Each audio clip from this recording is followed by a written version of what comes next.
Hi guys, কি অবস্থা? চলে আসলাম টাইটানিক।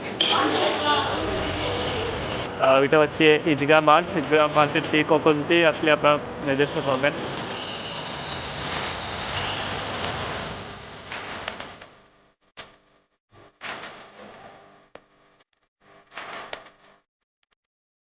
হ্যাঁ ব্রোয়ান, আসসালামু আলাইকুম, welcome back to my another brand new blog. আর আজকে আসছি আমি টাইটানিক রুফটপে, যেটা আপনারা দেখতে পাচ্ছেন খুবই সুন্দর একটা এনভায়রনমেন্ট, অনেক টপ ফ্লোরে আছি।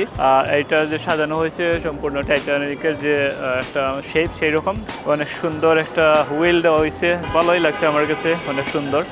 আর ওইটা হচ্ছে ঈদগাহ মাঠ। ঈদগাহ মাঠের ঠিক অপোজিটেই আসলে আপনারা দেখতে পারবেন রুফটপ। আমি আর শুধু না, আমার সাথে আরও অনেকে আসছেন, মইনুল্লাহ আসছে আমার সাথে। হাই গাইস, কি অবস্থা? চলে আসলাম টাইটানিক, ওইখানে লাঞ্চ করলাম। তো সব মিলিয়ে ওদের পরিবেশটা অনেকই সুন্দর, প্রিমিয়াম সিস্টেম, টেবিল, চেয়ার। তো সব মিলিয়ে এটা মিরপুর 1-এর পাশে, যেটাকে ঈদগাহ মাঠ বলে, ঈদগাহ মাঠের পাশাপাশি। আর ওই পাশে আছে যেটা বাবল, নতুন করে চালু হয়েছে 18 তলার উপরে। তো ভাবলাম যে আসছি যেহেতু, এখানে একটা শ্যুট নেই। তো এই হলো অবস্থা আর কি। টাইটানিক আসবেন, টাইটানিকের পরিবেশ খুবই সুন্দর। আমরা দুপুরে লাঞ্চটা করলাম, তাদের খাবারও মোটামুটি সুস্বাদু। এই যে দেখেন উপরের পরিবেশটা কি সুন্দর, এদিকে চেয়ার টেবিল, মানে বসার পরিবেশটা খুবই মনোরম। বিকালবেলা সন্ধ্যার পরে এখানে আসলেই বসলে খুবই ভালো লাগে। তো আমরা আজ আসছিলাম লাঞ্চ করার জন্য, লাঞ্চ করলাম, মোটামুটি সব মিলিয়ে ভালোই লাগলো। তো আমাদের সাথে থাকবেন, আমাদের ভিডিওগুলো দেখবেন। সবার কাছে রিকোয়েস্ট, আপনাদের সামনে যদি আমাদের ভিডিওগুলো যায়, সবাই দেখবেন, লাইক কমেন্ট করে চ্যানেলটা সাবস্ক্রাইব করে দিবেন। তো আমি এখন নিচে যাচ্ছি। নিচে আরও সুন্দর সুন্দর প্লেস আছে, আপনারা চ্যানেল ফটো সেশন করতে পারবেন। আমি তো পড়েছিলাম ওইখানে, আর অলরেডি অনেকেই আছে, সবাই আসছেন। খুব সুন্দর একটা প্লেস, আপনারা চাইলে একান্ত সময় এখানে কাটাতে পারেন। তো এইটা হচ্ছে সেই টাইটানিকের যে ভিউ, ওইটা হচ্ছে সেই টাইটানিকের ভিউ। আপনারা চাইলে এখানে আসা ফটো সেশন করতে পারেন, রিলস বানাইতে পারেন। ডেকোরেশন মোটামুটি আমার কাছে ভালোই লেগেছে। এই পাশে আরও একটা ফ্লোর আছে, আমি আপনাদের সাথে শেয়ার করতে চাই এখন। হ্যাঁ, আমার কাছে ভালোই লেগেছে। তো আমরা নিচে একটু যাই।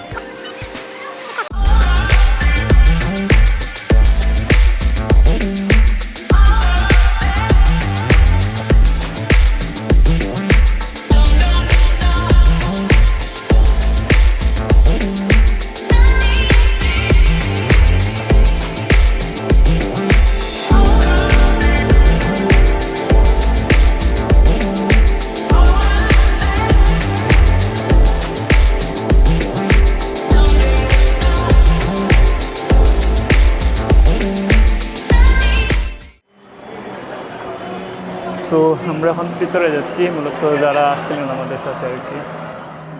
আসসালামু আলাইকুম ভাই, কী অবস্থা?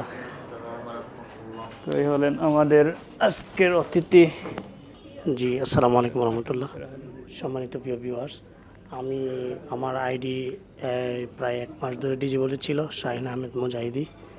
আইডিটা ভাইয়ের কাছে দিয়েছিলাম, রুবেল খান ভাইয়ের কাছে। রুবেল খান ভাই উনি গাইডলাইন দিয়ে ফেসবুক টিম থেকে আমার আইডিটি রিকভারি করে নিয়ে আসছেন। তাই আপনাদের এই ফেসবুক টিমকে বা রুবেল ভাইকে আমার পক্ষ থেকে মোবারকবাদ জানাচ্ছি। জাজাকাল্লাহ খাইরান। আসসালামু আলাইকুম, থ্যাংক ইউ সো মাচ। এটা কি ব্লগ ভিডিও নাকি? আচ্ছা, তাহলে একটু আমাকে প্রমোট করে দেন ভাই। হ্যাঁ, আপনাদের যাদের ফেসবুক আইডি পেজ ডিসেবল হয়ে গেছে বা কোনো কারণে সাসপেন্ডেড হয়ে গেছে, যোগাযোগ করতে পারেন ইনশাল্লাহ। যদি আপনার ধৈর্য থাকে আর যদি পর্যাপ্ত পরিমাণের সময় হাতে নিয়ে আসতে পারেন, তাহলে পেজ বা আইডি ব্যাক পাওয়া সম্ভব। যদি কারো আইডির নাম চেঞ্জ না হয় বা ডেট অফ বার্থডে চেঞ্জ হচ্ছে না। আর যারা ফেসবুক আইডি চালান, ম্যাক্সিমাম পিপলকে একটা রিকোয়েস্ট করব যে এনআইডি কার্ডের সাথে মিল রেখে আইডিটা আপনারা এই পরিচালনা করবেন। কারণ যদি হ্যাকও হয়, সেই ক্ষেত্রে এনআইডি কার্ডের ডেট অফ বার্থডেটা ধরে পেজটা ব্যাক করা সম্ভব বা আইডিটা ব্যাক করা সম্ভব। হ্যাঁ, ডেকোরেশনটা অনেক সুন্দর। যে ওইখানে এটা বেসিক্যালি টাইটানিক একটা রোড রোফ রেস্টুরেন্ট। আর ওই যে হিরো আলমের একটা পিস্তল আছে ওইখানে, ঠিক আছে। আর ওই যে একটা দোতারা আসছিল না এখানে, কোথায় যেন একটা দোতারাও আছে। সো দোয়া করবেন, আমাদের নতুন অফিসের কাজ চলতেছে।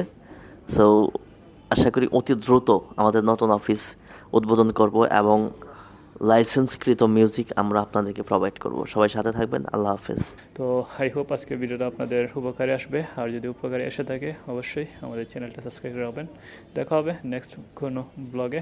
আল্লাহ হাফেজ।